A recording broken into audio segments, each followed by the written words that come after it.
Hey, everybody. I'm live here with Jay Krauss. Welcome to the show, Jay. Thanks for having me. Yeah. It's 7 p.m. on the dot, so we'll just give folks a couple minutes to join up. While we're waiting, though, let's just talk a little bit. I hear a rumor that you've had a move here this past week. How's it going? Got a new setup here? Everything is everywhere all the time, Mhm. as will happen with any move. But we're liking the new house, the new area, so it's working out. Yeah. Yeah. Well, I'm glad it was smooth for you. And yeah, I For think the you were most like, I part, think yeah. I'm thinking about moving, and then like less than a month later, boom, moved. Yeah, So our offer was accepted like same day, and we kind of had to jump on it. So you know how it mhm. goes. Yeah, yeah. All right, give me 1 second, folks. I'm having a little trouble with my audio. I'm trying to work it out here. There we go. All right, got it. I'm keeping track of the chat on YouTube, so the YouTube voice was coming through my other headset. So, all right, well, let's get started here. Looks like we've got a crew. We got Doug, Steve, Brian. Yeah, got a few folks. Richie's managed to join us. If one of you can just drop a note into the Reck and Jay's Discords, just let people know that we're getting started. That would be fantastic. So, I think maybe the tin can audio is because Jay is in fact in a tin can. Anything's But possible. yeah, maybe. All right. Well, tonight we're going to be talking about Shattered Smile, Jay's new series. It's called The Immortal's Mask, and you will tell the difference right away between the books because the main character is Satao, and he's got like this jawbone sort of mask on right on the cover.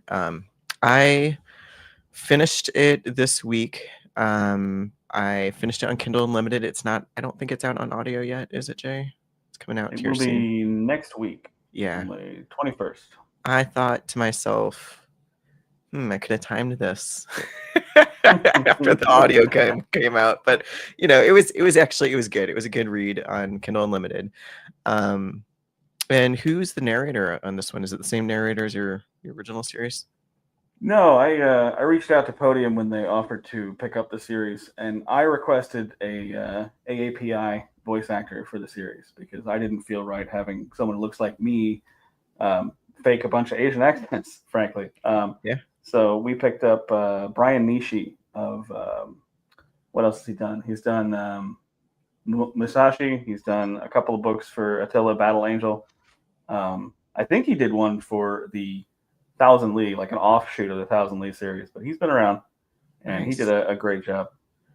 Well, definitely a round of applause for picking up a narrator that represents the culture that you've got in the book. So well done there. Okay, so let's just dig into the series a little bit. So this book is essentially the origin story for Satoru, who is a minor character in your other series, a very overpowered minor character. He's kind of the pop of your your other series. So let's get into some questions. First, we've got to go through what do you want to be called. So we've got the Short Kings on the table, obviously Jay, Mr. Million Words. How do you prefer to be addressed? I guess anything but late for dinner. Beyond that, we're pretty good. I think Okay. Jay works the best, so I answer to that quickest anyway. Yeah. That's fair. That's fair. We've already got a question. Is the armor in the background, is that the armor that you wear to like Renfest? And is that what Leon's armor is based off of? It is indeed. That is Leon's armor back there, and then obviously. Yeah, obviously. Yeah.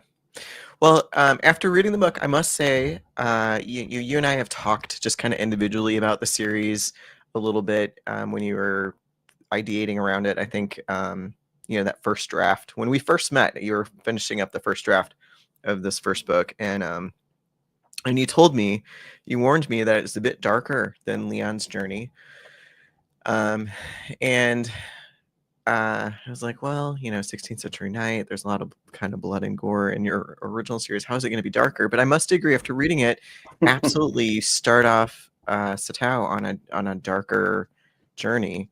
What's behind that? Why choose a darker story for your main character story here? Um, it fits with everything going on in the story, and I wanted to display Satow as he is. You know, in Will of the Immortals, you have Grandpa, of course, but he was not always Grandpa, and he's been through a lot. I don't want to give anything away, but he's been through a lot.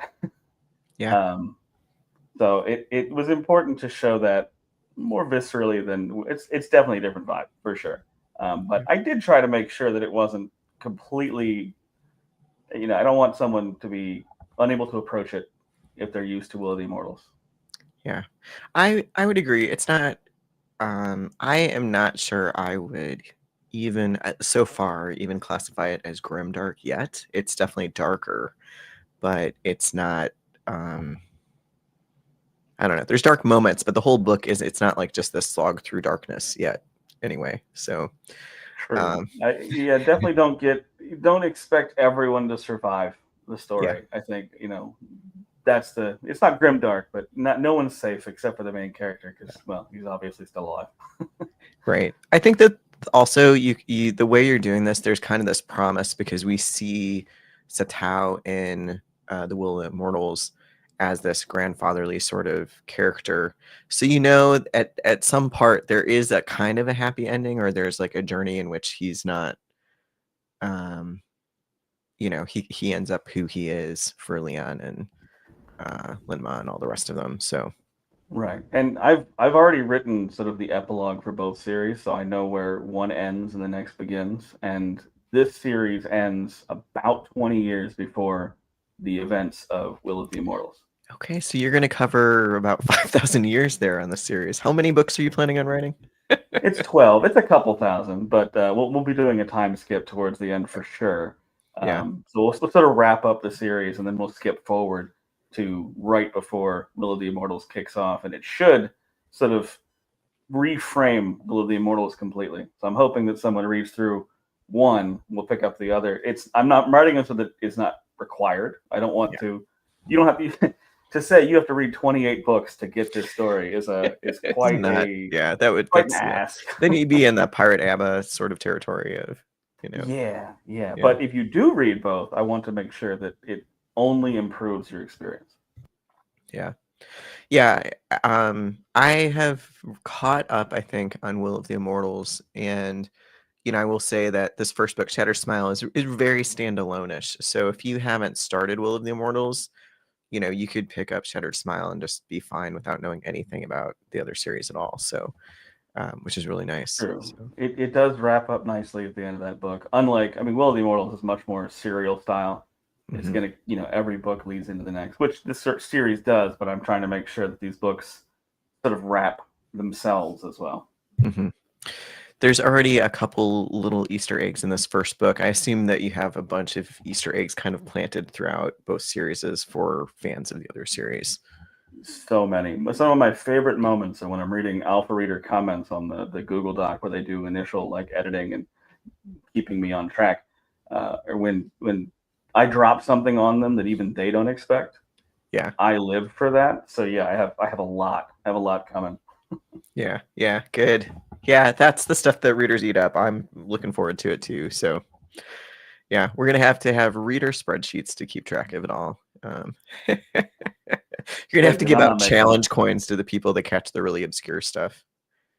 Not a bad idea. I still have some challenge going. Yeah. It looks like Tommy is claiming that sometimes you just sneeze out a book by accident. Is this lore? It's been known to happen, I suppose.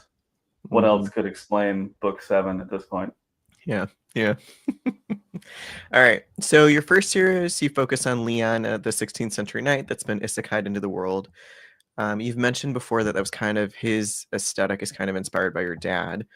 Is there anyone that Satao's journey is inspired by, or anything that you kind of bring from the real world or from your reading world? Well, I would say that Leon is sort of the epitome of what I would like to be and what my father, the best parts of my father. sort of combined. That's sort of his character, and I think that Satao sort of shows the other side of that, and it's very much a redemption story. It's very much a fall in the worst way, and then clawing your way back up. And I think Yeah. a lot of us can resonate with that. I know I can.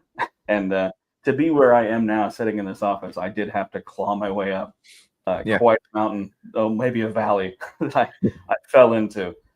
So I think it's just a continuation of that. Really, it's the other side. hmm Not all paths are linear and inclined up, right? I don't think So any of them are. Yeah. right, right. In some ways, I think that makes um, Satao's journey just a little bit more believable in a lot of respects because he's not just like I know what's right and bash things that are wrong. He has this progression where in a lot of respects he gets in trouble because he's a little too innocent about the world and how things work and Yeah, and he, yeah. he he doesn't lose his naivety, I guess, but he does lose his innocence rather quickly. hmm yeah, yeah. I think the other thing that stands out between this series and your other one is that Leon is isekai'd into the world, and this one Satao is of the world. He's born to it. It grows up in a little village with his family. Um, how does that kind of differ for you in writing those two perspectives of someone who's brand new to the world and having somebody who's born into it? How has that uniquely challenged you as a writer to not info dump and Oh, I think that provide is the the major context? challenge. Yeah, hmm absolutely. I mean, it's two different ways of giving the same information. With an isekai character, someone has to explain it to him or her, right? I mean, somebody has to, or they have to figure it out, and they're going to tell the reader that, oh, I figured this out. With someone who lives in the world, not necessarily. And now Satao, with the way he starts, of course, he's getting sort of initiated into cultivation as a whole. So I can still do that to some degree, but you'll see that there are some serious differences between the cultivation of Satao's world and Leon's. And I'm hoping, if I do this correctly, you'll see how those changes happened over a couple thousand years to get where we are. hmm Um, but without info dumping, if I'm lucky, which we all info dump sometimes. Yeah, I think as somebody who read your other series, I mean, it's the same sort of progression mechanisms and stuff. I mean, there's a little variation, but for the most part, you're getting skills and you're, you know, leveling up through um, the tiers kind of in similar ways. So as somebody who read your other series first, I didn't need a lot of info. It was just like, oh yeah, now I know what this is.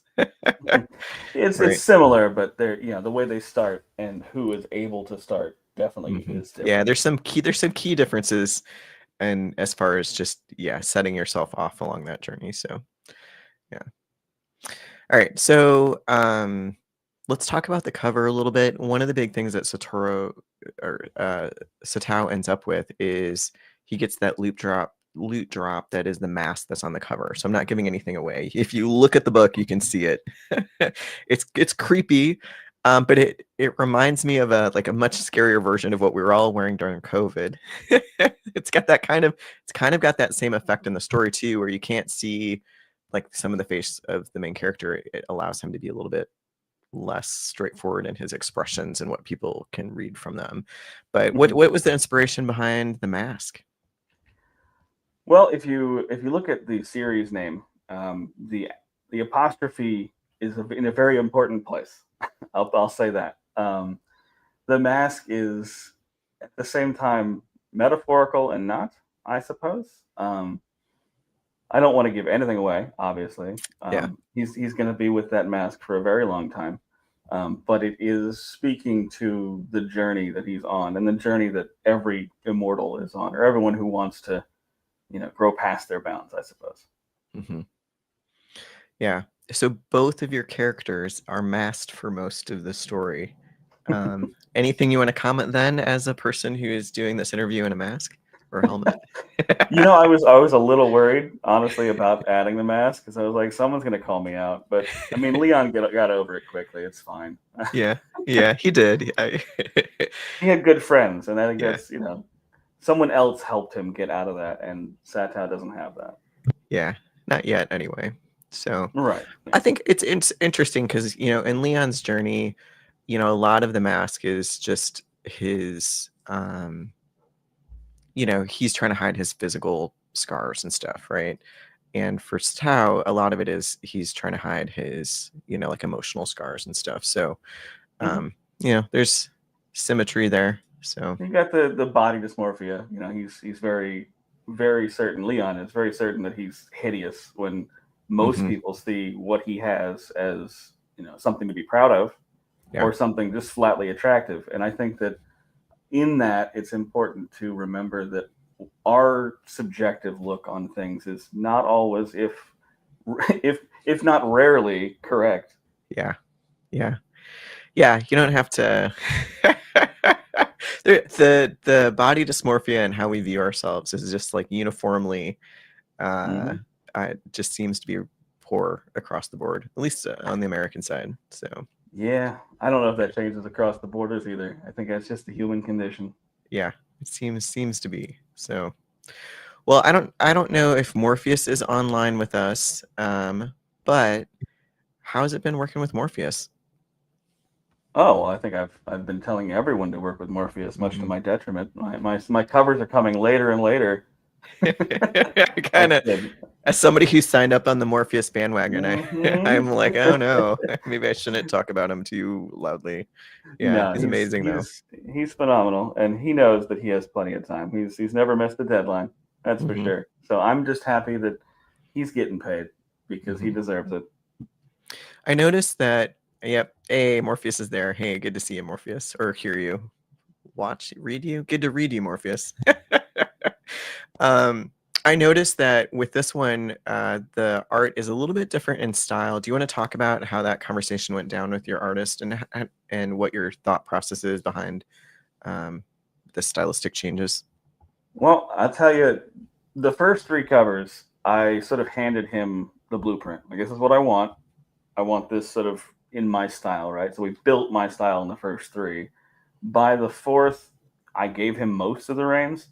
From here on out, I just sort of give him a vibe and what little Easter eggs I want on the cover. Every cover has Easter eggs, by the way, if you're paying attention. But I say put this here, put this somewhere, kind of thing, and he does it. And at this point, he's pretty much got free reign, and he understands me, he understands the characters, and it's the best kind of relationship to have with your artist, I think. I mean, someone who genuinely cares about the end product and the characters in it. Yeah, I've been working with him on Stumbling Up. We're doing chapter art, and he's also working on a new cover for Stumbling Up this weekend, or this week or whatever. I don't know. I'm not going to dictate him work on the weekend. But it's been a joy to work with him because even when, it's like I've got 71 chapters, so 71 little pieces of art, and he's always open to feedback and that back and forth, which is just key to having that sort of relationship.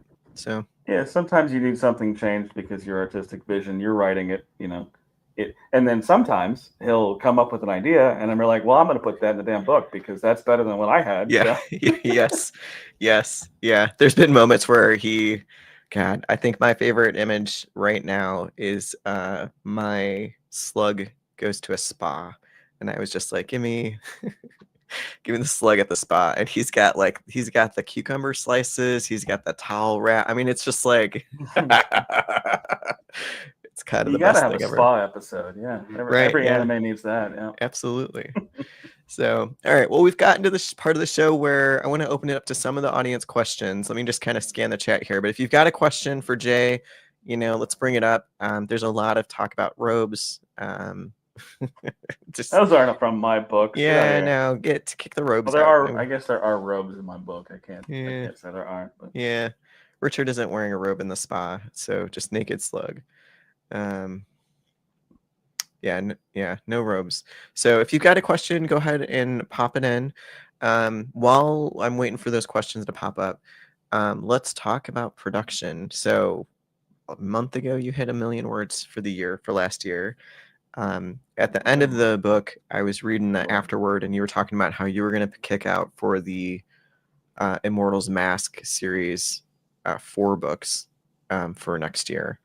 It's a crazy production, man. And I see Richie, get out of here with your robe. Nobody. No, you said he. No, you said I wasn't wearing a robe in the spa. He was Well, talking I'm about wearing a this robe. plug. Hey, no one asked you, Jay. We need yellow face paint, Richie. All right. Yeah. So production wise, holy cow, man. How are you pretty confident you're going to hit 4 books in this series alone next year, and how many in the other series? Well, I've already written 3. So for next one comes out November, and then February. God, the brain is not working. So November and then February. Currently, my production is down a little bit from moving. You know, your brain writing is 99.9% mental, and I don't know what that 0.1% is. So it's it's mostly mental, and any change to your happy place can be devastating to your ability to concentrate and tell a story. And so I'm in a new house, I'm in a new office, I'll get there, but I'm on light duty. I'm doing like half of my average words a day right now, which it's progress. Yeah. But I still do let's see, at full I'm doing about 30,000 words a week. And I work Monday through Friday. I don't work on the weekends because that needed to stop. Yeah. That's a NaNoWriMo, basically a week, and condensed into 5 days. I think at the end of the day, there's only a few people in lit RPG that write at that pace, but like just in general, I think there's only a few people that write at that pace in general. Maybe some of the Harlequin romance folks are typing that fast, but I use no AI. I want to make that very clear. Mm-hmm. I'm probably the most vehemently anti-AI person you know. We'll fight, trust me. But I genuinely enjoy the story and the characters, and I'm very much a discovery writer. But now I have been using tools to sort of plan stuff out to some degree, and that's actually helped me a ton. As jumping off points, not as real plot points, because none of my plans survive first contact with the characters. It just they're gonna do their thing, and I'm just along for the ride. Yeah. So when you sit down and write, are you writing like a chapter a day? Is that how it pans out? Because your chapters are a little bit longer than your average lit RPG person on the Royal Road or whatever. How does that, or do you just kind of stop mid chapter and you're like, well, I'm done for tonight? I used to stop mid chapter. I found that if I give myself a definite goal and just bully myself into finishing it, I get it done. And so I write a chapter a day, which is about 55 to 5,700 words.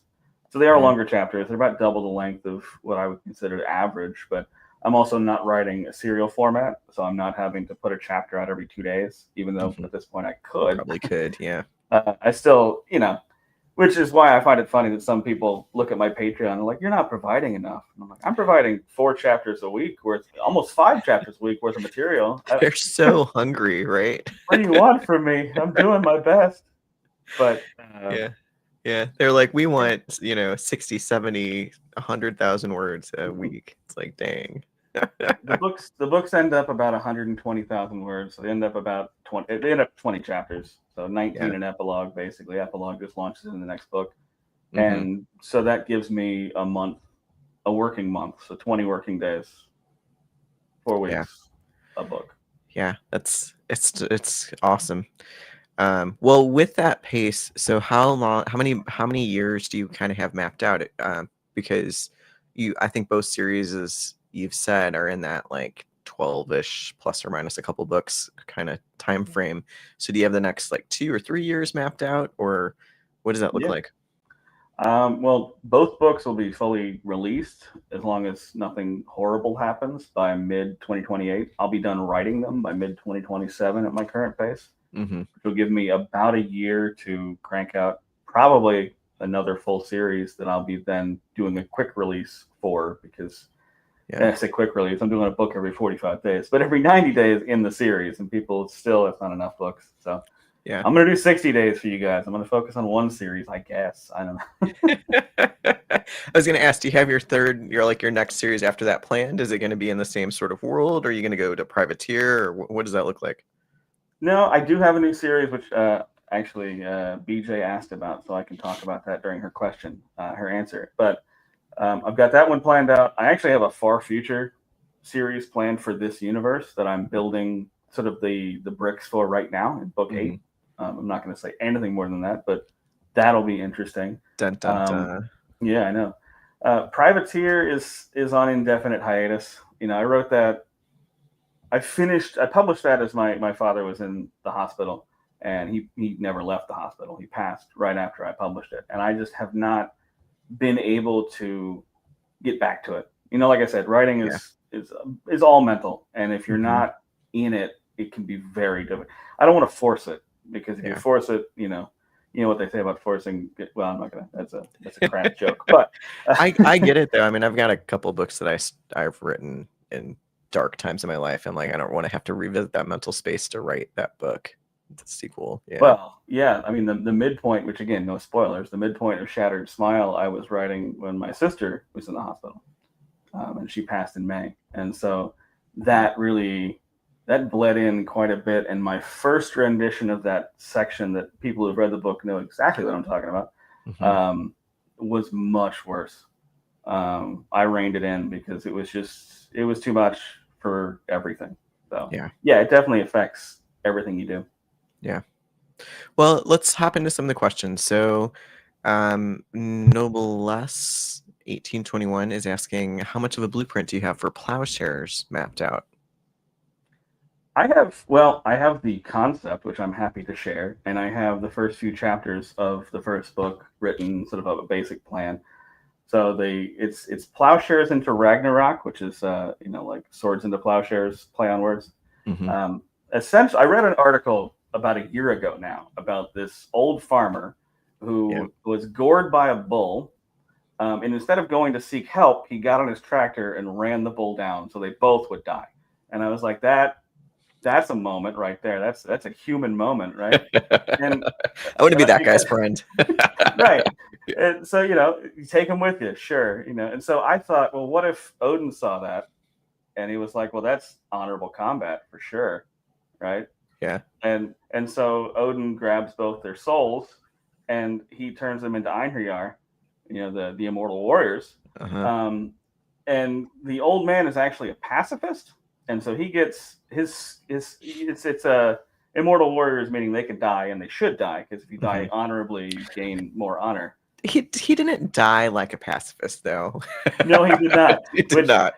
Which Odin knows. And so Odin reincarnates the bull into a minotaur and makes him an Einherjar, and then pairs them together.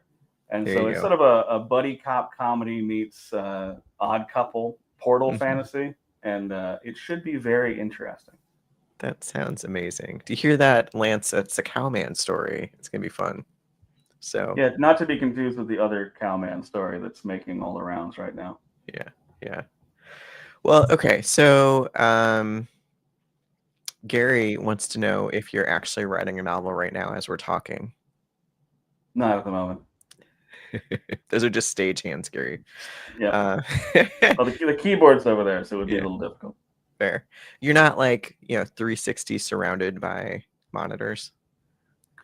Well, let's not get carried away. I got the computer here, computer there, big monitor there. Yeah. There's a VR. You've got VR goggles under that mask. I've got a couple computers here. I mean, Yeah. It's a thing, all right? It's a sickness. I can't help it. Tommy wants to know, how much of the blueprint for Dragon Daddy do you have mapped out?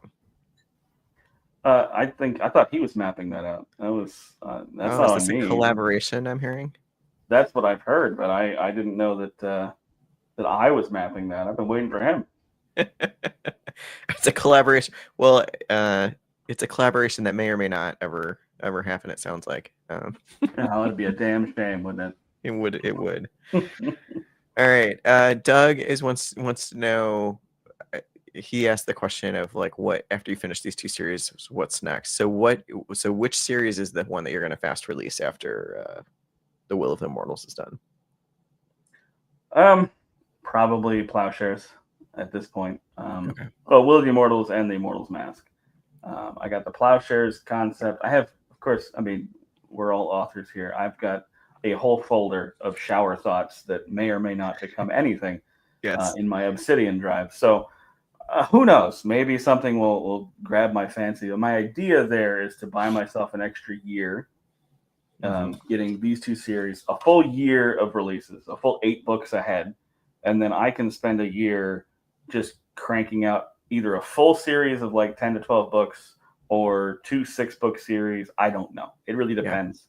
But if I can get there, then I can, the world is my oyster, I guess. Well, we've got an interesting question. This kind of jumps ahead to some of my questions I had. So right now, you currently have the Will of the Immortals being translated into German, which is really smart. I mean, the main character is a German knight, right? And you've got quite a bit of just kind of crossover cultural things that happen in there. But Vanessa wants to know, and I want to know, if you're thinking about other languages. Specifically, she wants to know about Portuguese. They're in Brazil. Vanessa's in Brazil, and there are a lot of readers desperate for she says this. And Vanessa, you have to tell me, is that lit RPG? Is that isekai? Is that just knights in armor that wear masks? What are the Brazilian readers desperate for? Well, you've met my artist, so we've already been barking up the Brazilian tree. It's definitely on the list. I'd love to do Portuguese and Brazilian Portuguese and Spanish eventually. Those markets are tiny, and of course, translation is insanely expensive. For those who have never looked into translation services, per book, if you want a good, high-quality translation done by a human being, you're talking in the range, depending on the language, of $15,000 to $30,000 a book. Yeah. A 28-book series, that's like $1 million. I haven't made $1 million, so it's going to be a minute, but I would love to do that. For the German translation, that was always sort of my goal there, because I see it as sort of giving Leon back to his homeland in a way. My third biggest readership is Germany in English, which Germans don't tend to read in English, and they don't tend to like to read American authors a lot. It's just, I get it. They want to read stuff that's written for them. So to have 8 or 9%, 7 to 9% of my readership in Germany is huge, and I want to bring them the best possible product. And so I've signed with Zweihander Books. We haven't made anything official yet, but I guess it's official now. And he's going to be working on that and bringing it out in ebook, paperback, and audio at this point. So Zweihander Books, is that a German publishing house, or is that like a translation service sort of group? A little bit of both. It's run by Dimmy. He's on the Legion Discord. He's worked with a lot of people. With Seth Ring. He's worked with I'm blanking on the other ones, but that's the big name that comes to mind. Okay, very cool. All right, well, there you have it. Portuguese, Spanish, maybe someday, depending on how the fortunes get made, and how much readership there actually is out there. It is fascinating when you delve into the translation business, because not only do you have to have it translated, but generally you have it edited in that translated version, and it can be really challenging. A lot of the publishing houses that are international have just like staff on hand that do that for them. But as an independent author, it's a little bit harder to manage. So, yeah. Oh, for sure, and that's sort of what you're paying for, right? You take a portion of your royalties, and he does the best work of anyone I looked into, and I looked into a ton of. I was willing to pay out of pocket for this series, and I already went over how expensive that is, but I was willing to do it, as the first one made enough money to justify doing the next one, et cetera, et cetera. But I couldn't find anyone willing to work with me who wasn't using AI, and I will not. So here we are. Yeah, there you go. Yep. All right. Well, can you? So Chatbot Brian wants to know, can you tell us a little bit about your processes and your starting out as a writer arc? What's your origin story as a writer? Oh, Lord. I've been writing for, I mean, decades. Ever since I was a child, I had stories to tell. My first ever sitting down, I'm going to write a book in earnest was Privateer, and that ended up being 200 pages and taking me like 5 years. So, I think we all have that first, you want it to be perfect, you want it to be this, you want it to be that. And it went nowhere, of course. I didn't expect it to. I didn't expect Steel Foundations to go anywhere, but here we are. So I sat down because after my father passed, I kind of gave up writing. I couldn't get back into it. It was like this was sort of something I did because he was one of my biggest supporters, him and my mom and my wife, and this is sort of our thing. And then I was watching what anime was it? It was some anime with just some like milquetoast MC that was just pissing me off. And I was like, this is obnoxious. This kid is doing everything that I wouldn't do. What would Dad do here? And I was like, well, what would Dad do here? What would I do? What would we both do? And then Leon sort of became a thing in that moment. And I was like, well, I got a story to tell. Let's see what happens. And I sat down, and 18 days later, I had Steel Foundations. It was like a fugue state. I don't even know. Yeah. I swear I didn't leave the keyboard. My wife thought I was in trouble. I finished that book. We edited it in 2 days and shipped it out on Amazon. I did everything wrong. This is what we do, right? Shipped that book out, started writing the second book. I didn't see like any sales, any readers, anything until that was September. November, I published the second book without a pre-order, without anything. I just dropped the second book because, again, I don't know what I'm doing. I still don't, but I really didn't then. Yeah. Dropped the second book, started getting readership. And then by January, that was my biggest month ever. Book 3 dropped. So it's only been a year and a month. Yeah. And what I consider my fiscal year is next month in November, when people actually started paying attention a little bit. I don't know. It's been weird. I'm just riding the ride. I think that's a good lesson, though. I mean, I think one of the problems with starting out as a writer is that you get into these forums with authors, and it's all about the stats and how to do it and do this and do that. And it's important to know that you can do everything wrong and still be successful. And like the people that aren't successful, the people that put out that first book, they're like, oh, it's not doing well, and they stop, right? I've said that several times. I've not recently, but since I started publishing and getting any sort of following, I've started frequenting. I got a Reddit for the first time. I've never been on Royal Road. I've never even opened the website. Like that's how out of the scope of this I was. And I told my wife several months ago that if I had read any of these Reddit posts, any of these Facebook posts, I would never have done it. It would have scared the hell out of me. Why? I would just give up. But because I didn't, and ignorance is bliss, here we are. Yeah. No, don't listen to those people. The people that become are loudest, a keymaster. I'll just become a cultivationist. The loudest How people, hard could it be? The loudest people aren't doing the work. Yeah. That's all it is. Those people that are complaining about not being successful, about not making this work, are not the ones that are successful. Yeah. You'll never see someone with readership with published books complaining about how hard it is. You'll see them telling you what to do, maybe, but everyone's journey is different. I can't tell you the secret to success any more than I can tell myself. And to that, I had something else and I'm blanking, so maybe it'll come back to me. Yeah. Well, thanks for that question, Brian. You got to write. I think that's the thing that people forget. I mean, like there's the ads, there's the editing, there's the all of it. But if you don't write anything, then you're not going anywhere as a writer. The best thing you can do if you want to be a writer is to write. The second best thing is to read. You got to do both. Yeah. And I know I have a friend who's an author who's convinced that he can't read anything in his genre because it might give him ideas that he steals. And I'm like, well, first of all, that's how all of this works. Yeah. Everybody is. Yeah. Tropes are a thing for a reason. That's what your readers want. If you don't use any of them, if you don't know what works, how can you? You're gonna have a really weird book that nobody's gonna like. Right. And so yeah, you have to write your ass off, read your ass off. There's no step Yep. 3. That's it. Yep. And Yep. then tell your story. That's what's important. That's why AI is never going to beat us. AI is never going to destroy this genre, this career, this writing thing, because AI doesn't have stories to tell. Yeah. AI could become a better writer than me. The bar is not that high, but AI cannot tell my story better than me. Yeah, I agree.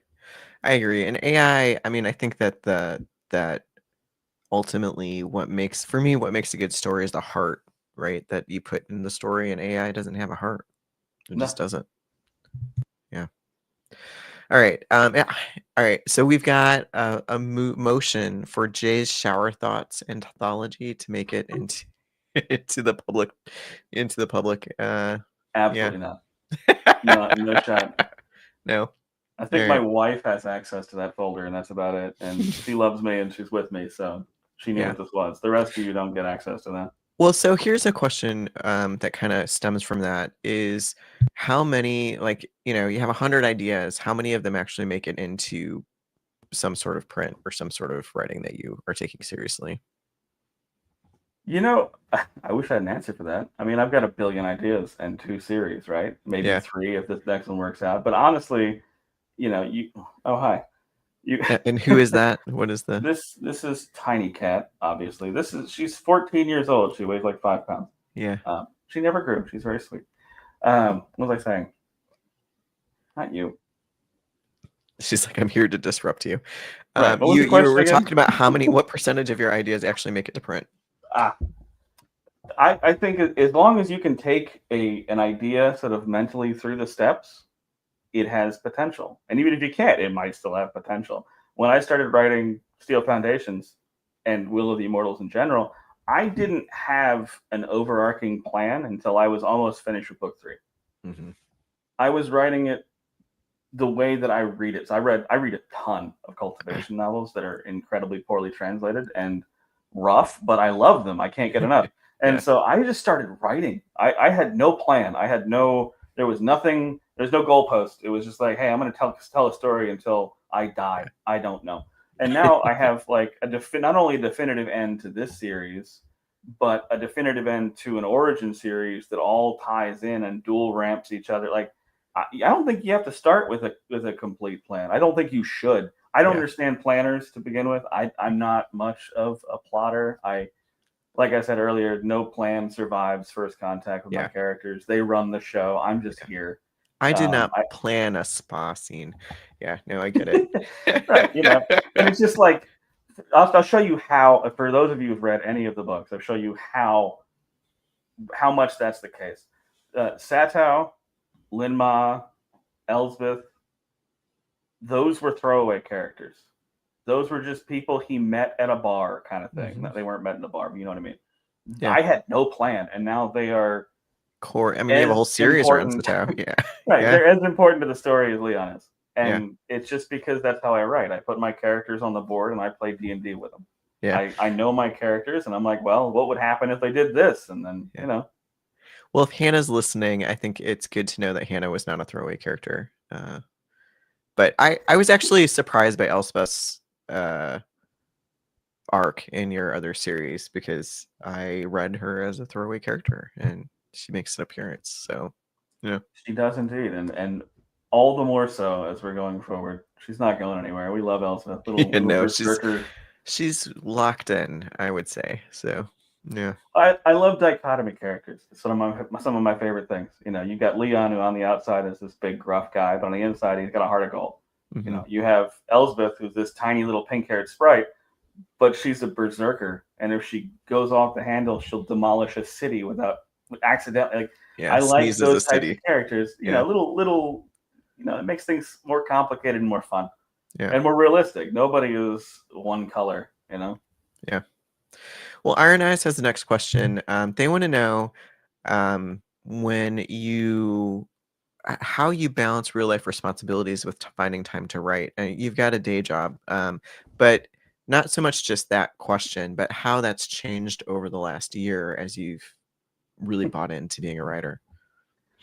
I actually just had this conversation with Hunter Mythos not too long ago and convinced him to sort of follow my lead on that. But Yeah. when I first started out, I was writing 3,000-ish words a day, 7 days a week. I was writing every day.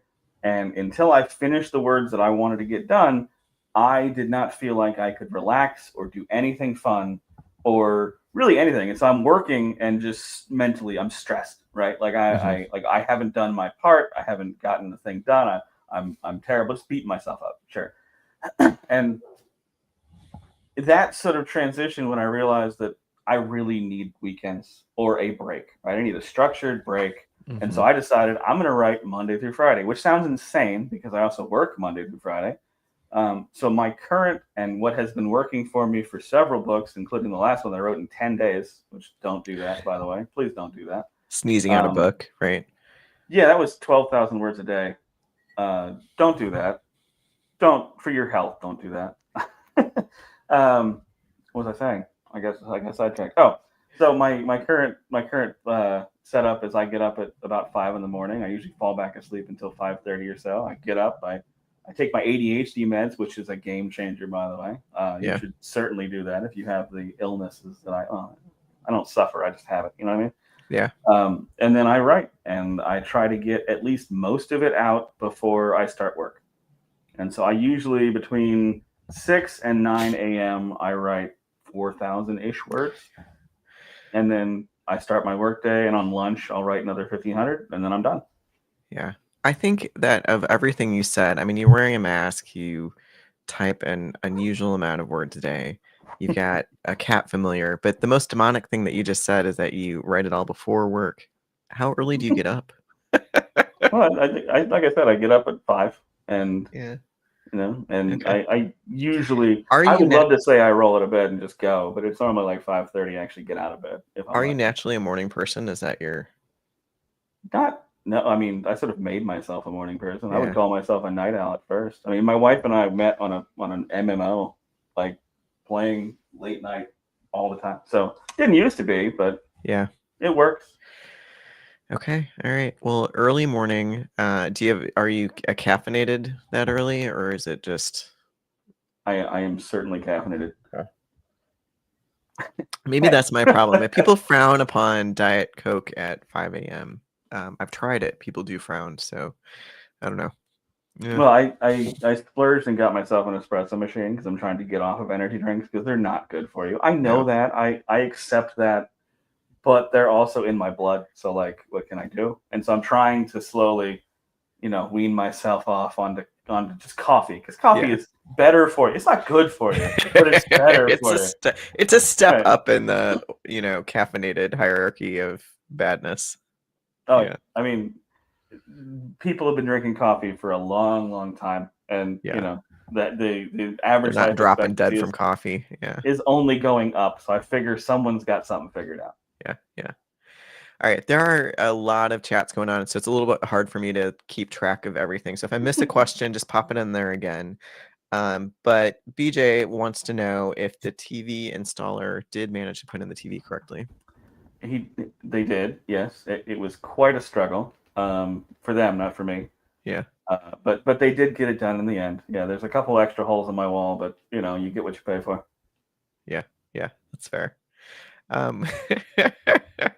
Do you micromanage? Maybe Sydney, you can say, does Jay micromanage the TV installers, or does he just sit there and pace while watching them? Well, you have to let us know. I'll let her blast me, but I pace a little. I don't micromanage because I know how annoying that is, and so Yeah. I watch and I judge silently, I guess. Sydney's saying she was micromanaging them. That's Well, maybe she's my editor. That's her job. that's She's her. gotta, That's her. I love it. I love it. All right. Well, I think I've caught up on chat. So if you've got a question that I missed, just pop it back in and I'll get to it. We're gonna go back to some of my questions. So next year you've got 4 books planned in this series. Do you have 4 books planned in the other series, or is it you're just flipping back and forth between them? So that's 8 books total next year. Yep, every 45 days. Okay. How do you?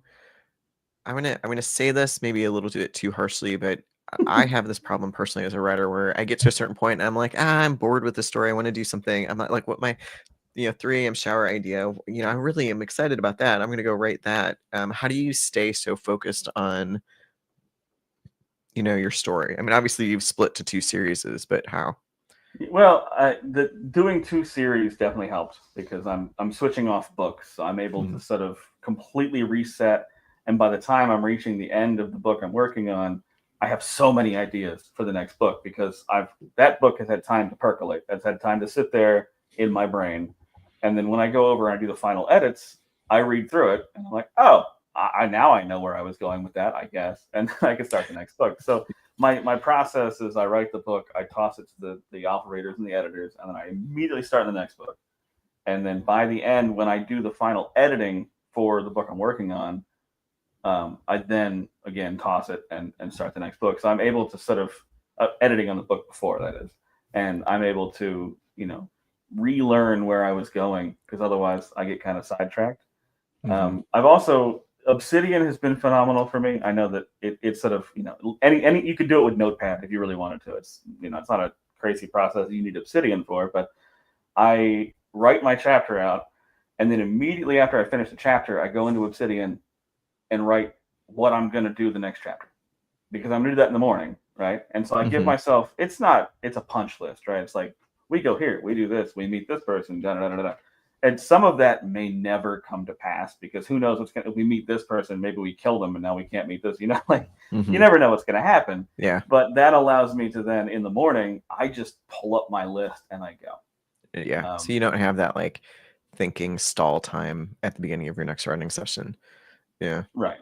Yeah. And if all else fails, I haven't had to do it in a while, but we call it going on a drive. I'll just get in the car and drive. And I just sort of, I rubber duck to my wife. I just tell her what I'm stuck on, what's not working, what I'm having a hard time figuring out. And usually just the process of talking it out, it's just like using a rubber duck for programming. Once you've talked it out, you usually go, oh, I'm going to get, there it is. Yeah. Oh, I know what to do. And if not, she can provide insight. She's like, well, maybe this, and then maybe not that, maybe this, and let's go with that. We've had so many moments now where we have figured out huge plot points that none of us knew until that drive. But we're like, wow, that actually makes perfect sense. Yeah. It makes me look like a much better author than I am because some of the stuff is just like, I didn't plan that. It just sort of happened. Yeah.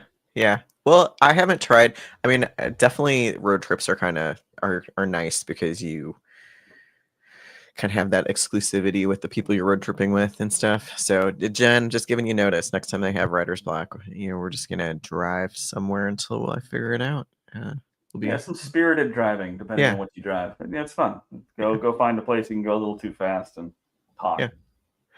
Well, Laurel wants to know if when you set the book down to get it edited, if you are basically putting it in timeout, like you sit there and get edited and think about what you've done. I still haven't read any of my books. Yeah. Like I know I do the final edits, but I'm just going through, and the way we do it is we have a line editor that's my sister-in-law, and she goes through and makes sure that she fixes all my spelling mistakes, which is important. There are a few.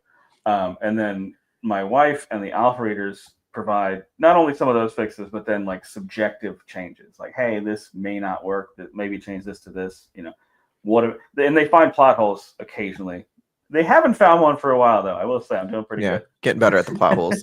Maybe not the spelling. I always think it's funny that people are like, oh, I'm terrible at writing because I can't spell. And it's like most authors I know are not great spellers. We although I do edit as I go. So I don't know how I manage that and still keep up the pace. But yeah, I basically toss that book to the wolves. I let them tear into it, and I don't think about it because I can't. I'm working on the next book, and by the time they're done going through it, they have notes. I go through the notes, and that allows me. I read the dialogue, and I read through major scenes sometimes, and then their notes, and that's all. That's all I've read of my own books, to be honest with you. Yeah, no, that's fair. I feel like eating your own cooking. It's always fun to cook, but you don't want you're not hungry by the end of it. Yeah, you're kind of like, I'm done with this. Mm-hmm. Yeah, I know what went into this. I know the idiot that made it. I'm not. I think I went through Stumbling Up once for it's like 2 or 3 times, and I'm like, okay, I just need to write the next book. I don't want to read it again. I don't want to take notes. I don't want to look up what color magic Richard's best friends is. I just don't want to touch it anymore. Yeah. Well, the Obsidian definitely helped with that too, because I have the canvases laid out with like all of Leon's equipment and all of his skills, and every character has little sheets with like all their equipment slots. And because I've spent a lot of time going, wait, when the hell did he get that? Yeah. Okay, he's gonna attack with what has he got on his inventory right now? Right, exactly. Yeah, I'm like, wait, he could have. I've had moments where like, how is he going to get through this? And I'm like, you gave him something to get through it 3 books ago. Fix your style. Like, what do you? Yeah, when I went through in the last edit, I found a bunch of like, oh, she has this. Oh, he has like looking at like I've got stuff that they should maybe use. Leon, though, in particular, is renowned for his gigantic dimensional storage. And I will say a lot of that is not going to get you. I was going to say I write with little strings throughout all my writing, which is what makes it seem like I have a cohesive plan. I just give myself little things to pull on later. And occasionally I've gone back several books, and been like, oh, wait, I could use that now. And so a lot of the stuff that I've given him are, I talk I talk a lot, I guess, as I write. And sometimes it comes back to bite me. Yeah. And actually something about the mask, if you read that description, that changed the whole series. Just what I wrote there, because I was feeling myself in that moment. I was like, I'm going to put this in here. And now the whole series trajectory changed because of that. Like, because of the mask. Yeah. All right. Karate Kraut wants to know what system you use for writing. Are you in Word, Google Docs, Scrivener? I think you and I have talked about this, and I think you're insane. But tell us. Tell the public. I write in Reedsy, which I know sounds ridiculous. It's really kind of bare bones, but I started writing in it when I was writing Privateer, and I really like the ability to write on my phone because it's a browser-based word processor, and it's free. And the only reason it's free is because they'll try to sell you like editing services and stuff, but I don't use any of that. I use it because it syncs all of my books on all of my devices. As you can see, I've got a couple. And if I'm out and about, my mobile setup now is an iPad with the little magic keyboard, and this thing is phenomenal because I just open a browser and I have all my books right there, and Obsidian now. But I thought Reedsy was crazy, but like at the end of the day, I use For the Words, which is it's the same sort of it's an online browser based limited functionality. Obviously, it's important to do backups, of course. But I haven't lost any data at all in the year, and several years now that I've been using it. And it allows me to add my wife as a co-author in the document, which gives her access in real time to what I'm writing, and she can leave me notes. And that's where all the subjective notes go in, is in that note section, and then I can just address them.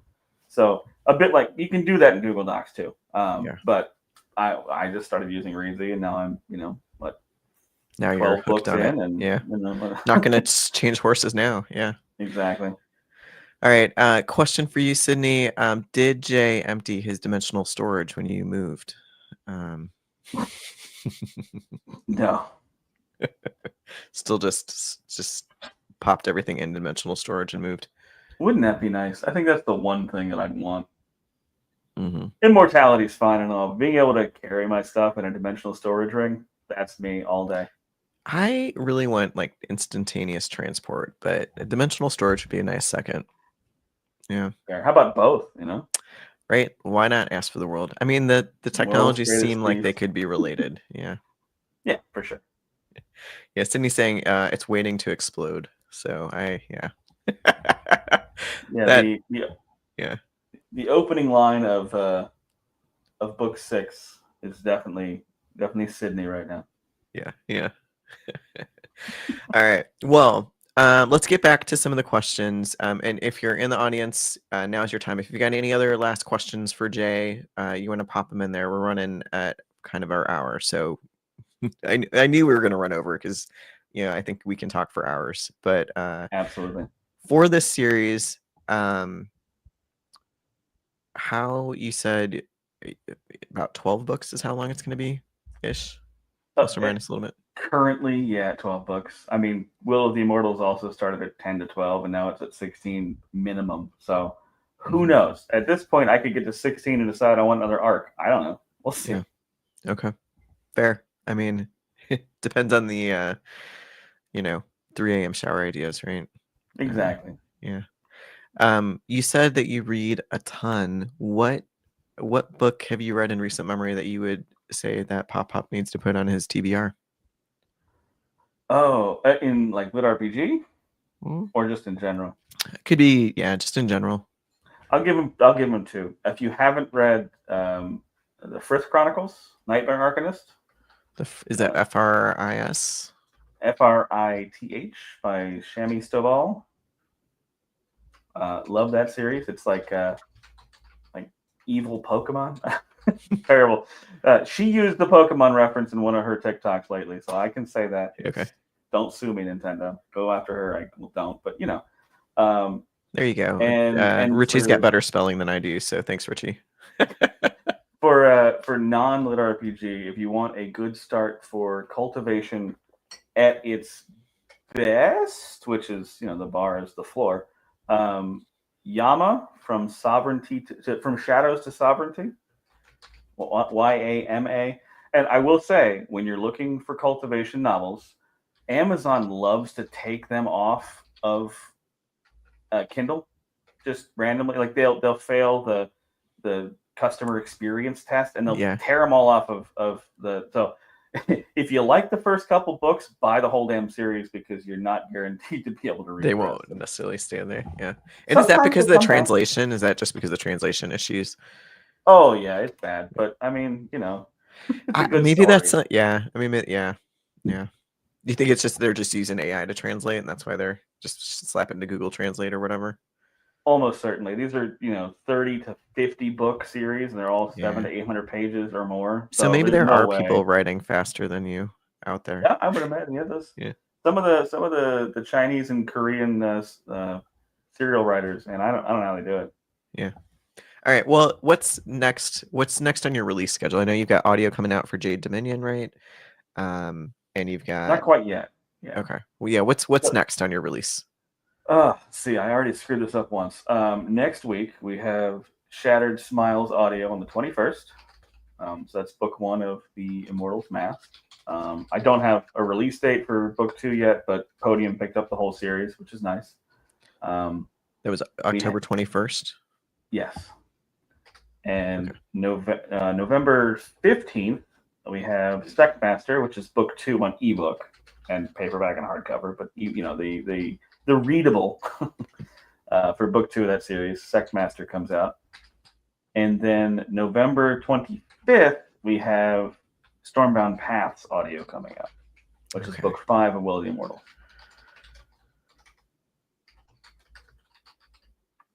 So 3 sort of book releases in 1 month-ish.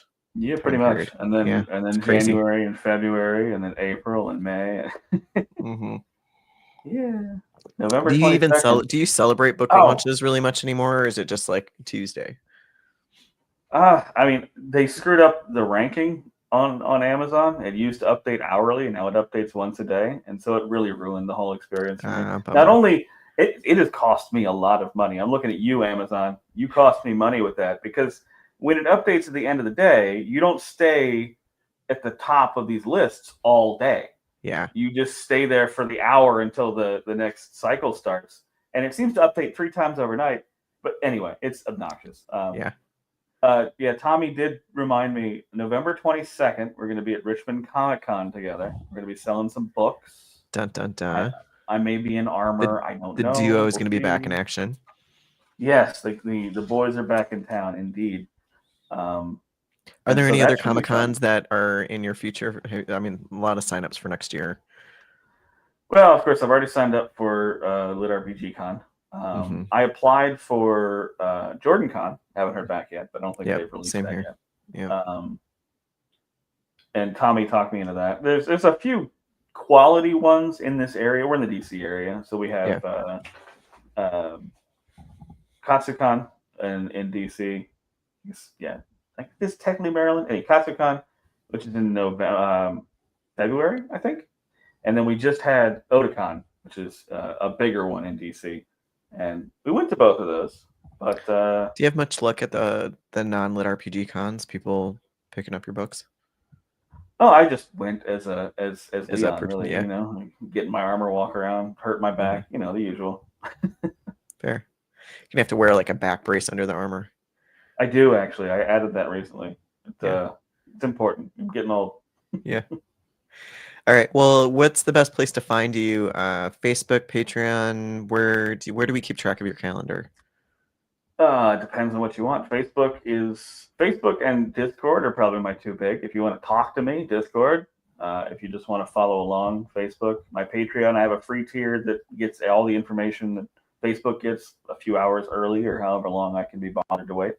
Mm-hmm. And then, of course, the paid tier gets access to early chapters, but that's not required by any means, of course. Yeah. All right. And yeah, I think that's it. Any last questions? Go ahead and pop in there. Just for me personally, next time I'm going to be live is going to be on the Reck and Pop Pop show over on Pop Pop's YouTube channel. So we'll be advertising that. I think it's already kind of gone around in the lit RPG space. So that one, we're not interviewing people. We're just kind of bantering back and forth about our reads. I am absolutely somebody who's reading a lot. In the last month, I've read Shattered Smile and gotten caught up in The Will of the Immortals. I've read Seth Ring's Exelon Syndrome, Bog Standard, Quest Academy, Rift Warden Academy, Golem Master, the rest of Tommy's series. If I'm not the hero. So I'm reading a lot and I want to talk to you about it and see what you guys think. So join us next week, Tuesday, 7 p.m. Central, 8 p.m. Eastern. And yeah, it's going to be a lot of fun. So yeah. Anything else you want to share, Jay? These last couple minutes? Oh, I feel like I've talked a lot. This is the most socializing I've done in a very I know long it's a lot for somebody in a mask. Exactly. That's why it's the mask. Yeah. All right. Well, thanks everybody. Have a good rest of your night. Hopefully I'll see you next week. And I mean, we just have to wait a month or so for Jay to have another book come out so I can talk to him again. So I'm sure we'll be talking. So have a good night.